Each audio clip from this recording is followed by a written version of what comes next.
नमस्कार, good morning, सुप्रभात। जो लोग चैनल पर पहली बार हैं, चैनल को लाइक, शेयर और सब्सक्राइब कर दीजिए। आज के प्रमुख शैक्षणिक समाचार।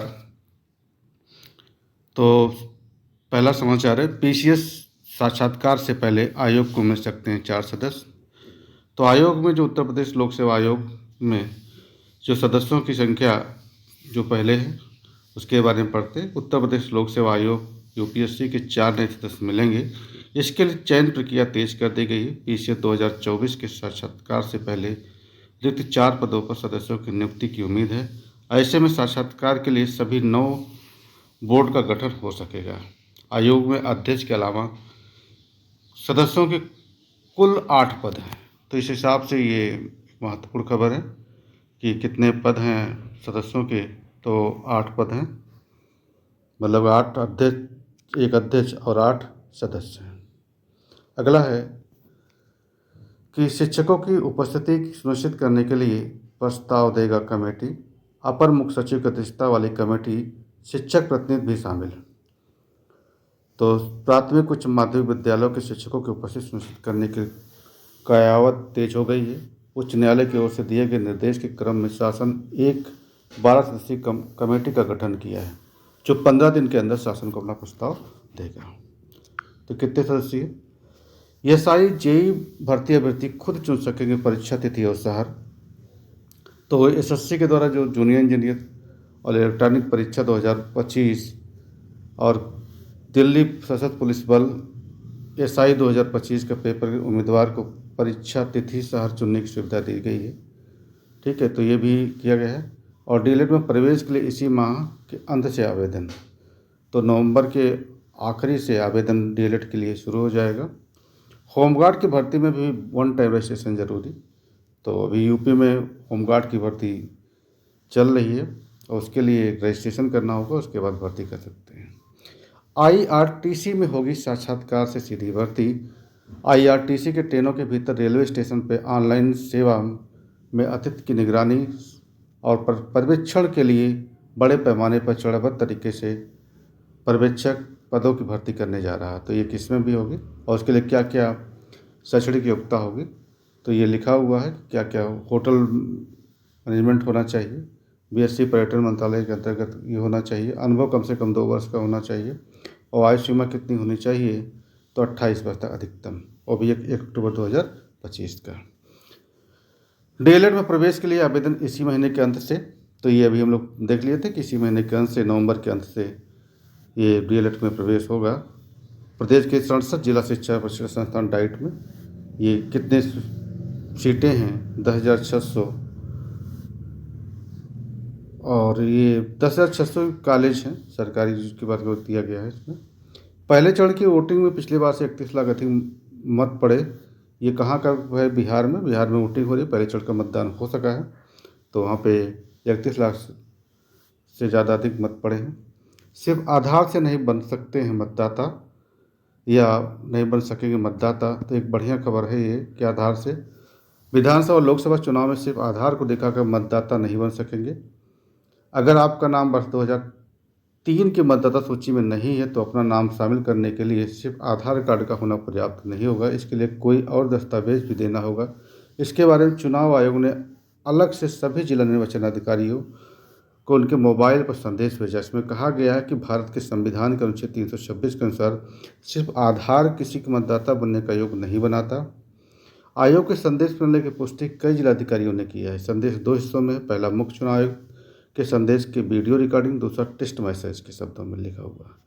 तो आधार के साथ साथ कोई और जो है एक पहचान पत्र होना चाहिए, जैसे वोटर आईडी कार्ड, निवास प्रमाण पत्र, ये सारे लिए जाएंगे। रेलवे भर्ती बोर्ड ने जारी किया विज्ञापन। एनपीसीआईएल में 122 पद, सेबी के लिए आमंत्रित 110 पद, बिहार कर्मचारी आयोग के 1541 पद। ये पूरा आप देख सकते हैं, इसकी कब लास्ट डेट है।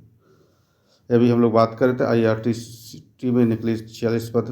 तो ये सारे के लिए क्या क्या योग्यता होनी चाहिए। टीईटी शिक्षक संघर्ष मोर्चा दिल्ली में होने प्रदर्शन की तैयारी में जुटा। तो ये 24 नवंबर को देश भर के दिल्ली पहुंचेंगे शिक्षक और उसकी तैयारी कर रहे हैं। शिक्षा में तो ने जल्द मानदेय बढ़ाने की मांग की। तो शिक्षामित्र जो है 1,46,000 शिक्षामित्र तंगी से जूझ रहे हैं और ये जो है इनकी मानदेय बढ़ाने की मांग हो रही है। अभी 10,000 इनको मानदेय मिलता है। वंदे मातरम के जरूरी छंद 1937 में हटाए गए पीएम। तो वंदे मातरम के 150 वर्ष मनाए जा रहे हैं और उसमें पीएम ने कहा है कि 1937 में राष्ट्रीय गीत वंदे मातरम के महत्वपूर्ण छंदे को हटा दिया गया। विभाजनकारी मानसिकता के आधार पर देश की चुनौती है। तो ये मोदी ने कहा। मोदी मेरे दोस्त, अगले वर्ष भारत आ सकता हूँ ट्रम्प। तो अगले वर्ष ट्रम्प की आने की संभावना भारत बन रही है। बीच में रिश्तों में काफ़ी खटास आ गई थी और ये ऐसा कहा गया है कि अगले वर्ष जो है अमेरिका के राष्ट्रपति डोनाल्ड ट्रम्प ने कहा कि भारत के साथ बातचीत अच्छी चल रही है, वो अगले वर्ष भारत की यात्रा कर सकते हैं। पत्रकारों से बातचीत के दौरान उन्होंने कहा कि मोदी मेरे दोस्त हैं। पीएम मोदी रूस से तेल खरीदना उनके काफ़ी हद तक बंद कर दिया है, ऐसा ट्रम्प कह रहे हैं। पीएम की अगवानी में उमड़ा हुजूम पुष्प बरसा। तो ये अपने संसदीय क्षेत्र वहाँ पहुँचे थे काशी, और काशी में अगवानी करके पीएम का और वहाँ पे पुष्प वर्षा की गई है। आईपीएस बनकर शादी करने वाला बलिया से बंदी। तो फर्जी आईपीएस धोखे शादी रचने वाले, दहेज में मोटी रकम होने का मामला सामने आया है। लड़की की तहरीर पर पुलिस ने आरोपी के खिलाफ केस दर्ज कर लिया है, गिरफ्तार कर लिया। उसके पास खाकी वर्दी, एक लैंड यार्ड स्टार, अशोक स्तंभ, आईडी, 2 आधार कार्ड और एक टेबलेट बरामद हुआ। मूल रूप से गोपालगंज बिहार का निवासी हरे राम की पुत्री अनुष्का ने एसपी को पत्र के बताया उसका परिवार कृपानाथ दत्ता रोड चित्रपुर कोलकाता में रहता है। वहाँ एक परिचित उसके पिता को बताया कि बलिया में दोकटी क्षेत्र के हृदयपुर निवासी वीरेंद्र कुमार का बेटा सुधीर कुमार आईपीएस है। उसका परिवार कोलकाता में रिसड़ा के झांझी मोड़ पर रहता है। इसके बाद मुलाकात के दौरान सुधीर 2021 बैच के आईपीएस होने की बात कही। परिजनों ने कहा सुधीर भी आईपीएस अफसर के पद पर राजस्थान में तैनात होने की बात कही। 2 मार्च 2025 कोलकाता में दोनों की शादी हुई। दहेज में 10 लाख रुपए नकद, जेवरात और अन्य सामान लिए गए। तो इस तरीके से जो है फर्जी शादी कर लेते हैं, इनसे सावधान रहने वाला। ध्वजारोहण समारोह में अयोध्या के 3,000 लोगों को भेजा गया निमंत्रण या आमंत्रण भेजा गया। राम मंदिर के शिखर पर 25 नवंबर को आयोजित ध्वजारोहण समारोह के लिए श्री राम जन्मभूमि तीर्थ क्षेत्र की से भेजे गए निमंत्रण पत्र में लोगों में बड़ी उत्सुकता है। जिन्हें निमंत्रण मिल चुका है वो अपनी खुशी को सगे संबंधियों के साथ साझा करने के अलावा सोशल मीडिया अकाउंट पर साझा कर रहे हैं, जबकि दूसरे लोग अपने सम्पर्कों के माध्यम से जानकारी लेने की कोशिश कर रहे हैं। तो कितने लोग समारोह में राम मंदिर ही नहीं जगमगाएगा पूरा रामकोट। श्रद्धालुओं के विशेष प्रसाद वितरण पर चल रहा है मंथन। तो ये कब मनाया जाएगा? 25 नवंबर को। घर में पकने वाली शाकाहारी थाली की कीमत 1 साल में 17% घटी, क्योंकि ये जो निकाला गया है ये सितंबर दाम मासिक आधार पर 3% सस्ता। तो ये सर्वे किया जाता है, सर्वे के हिसाब से कितने कितने चीज़ों की रेट घट गई है।